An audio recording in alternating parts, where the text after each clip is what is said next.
Sábado 15 de marzo del 2014, a pocos metros del Galiñeiro.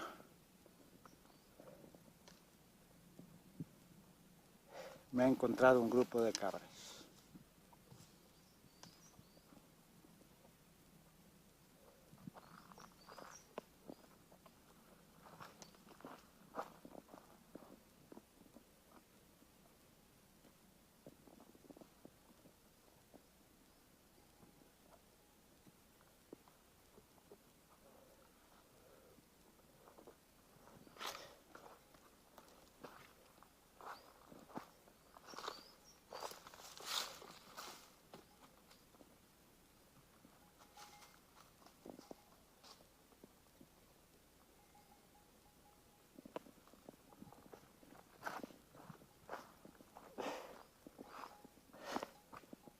El Galiñeiro